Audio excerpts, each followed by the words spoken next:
Aanjii band members, today is Wednesday, September 28th. Would like to start with the COVID-19 case update. District 1 and District 2A, we are now at 391. That means there has been 3 new cases reported. District 2, 66, no new cases, and District 3, 90, no new cases.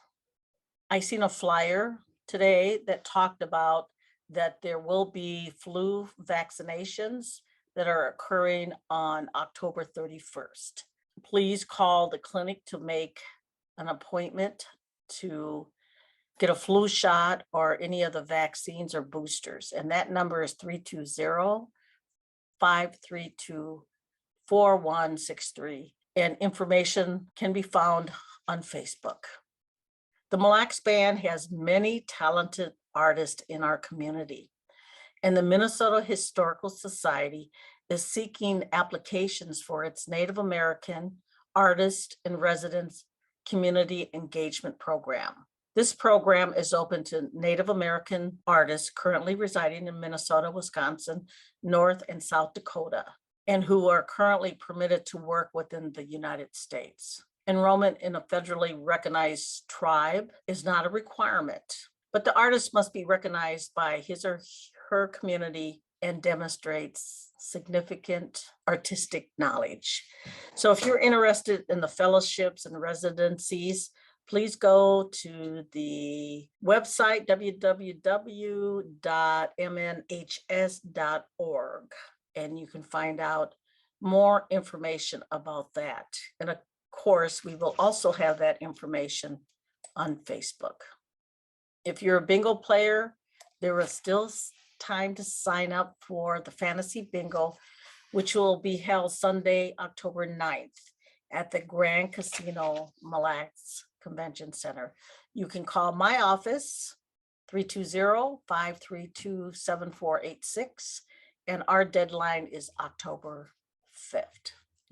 There will be a community Wellbriety feast on October 13th at the Old Community Center from 6 p.m. to 8 p.m. And this will be a potluck, so bring a favorite dish to share with others in the community. You can also meet and mingle with the staff from the Substance Use Disorder Department.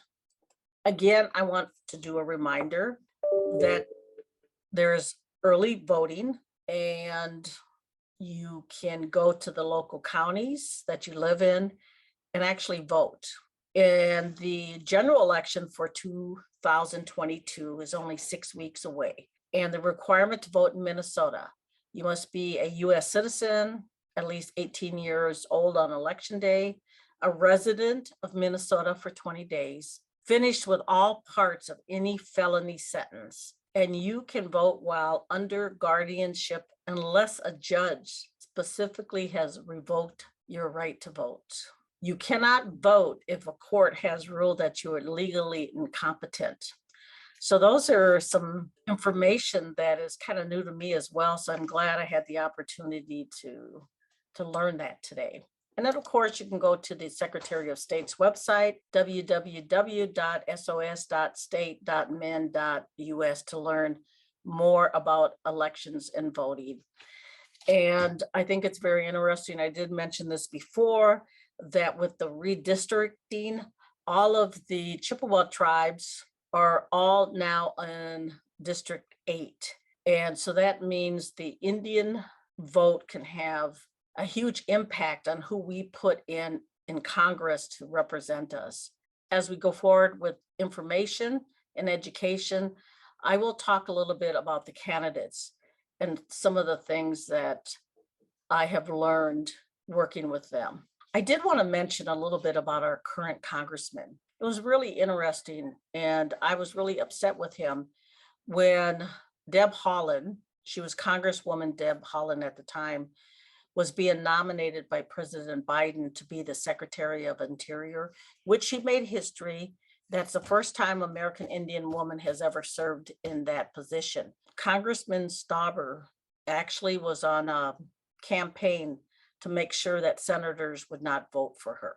during the confirmation process. So I called Stauber and talked to him about that and told him how disappointed I was with his getting involved in that, because as a congressman or congresswoman didn't have a vote in that, but yet he was trying to convince senators not to support her in this nomination process. But that's just an example of some of the history that we know about these candidates. And so, of course, we want to make sure that we share that with you as we're going forward. And so you have the opportunity to educate yourself. And then I really urge everyone to get out to vote, because the Indian vote can really make a difference. Today, I have a meeting with the Commissioner of Human Resources, Jody Harpstead from the state of Minnesota. She is dropping in to talk about some of the initiatives that we're partnering with the state of Minnesota, and very pleased that she decided to come to Mille. On Monday, I attended the National Indian Health Board Conference. I had the opportunity to be on a panel to talk about our clinic and how things were organized, how we actually got it built and operating. And if we all remember, Sam Moose, he was Commissioner of Health and Human Services. He did all the planning for it, took many years, and was able to secure funding. And then our current commissioner was able to take that and move in all the staff, get them organized, and now we have this beautiful clinic. So we need a lot of people when we're doing things, and we need to make sure it's done right. A little bit of good news is that the Aanjii program, that we just received a 3-year grant award letter that stated the feds have approved our 3-year plan and have sent funding for it as well. And here are some of the highlights for the Aanjii program. And I don't know if a lot of people knew it, but our program was probably on the bottom of the list in terms of how effective it was. Babita Boyd came in and just turned that around.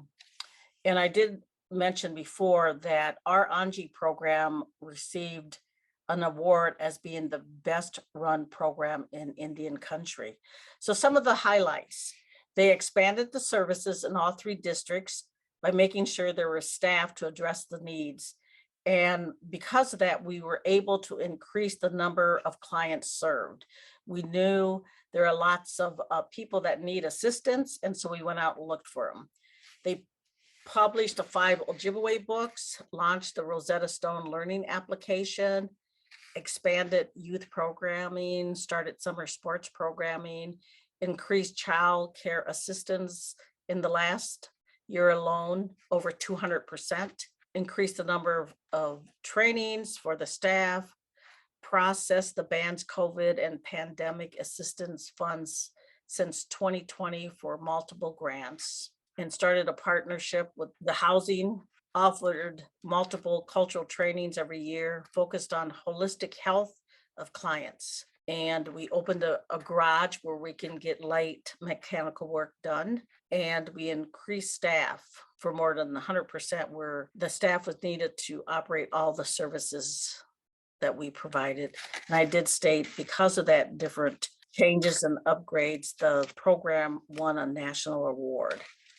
And so that's pretty cool. And I'm very proud of the staff, the executive director, Tammy, and of course, Babita.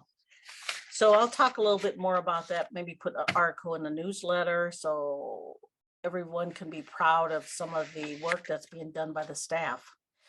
So with that, I'd like to say good day, and I will talk to you soon. Miigwech.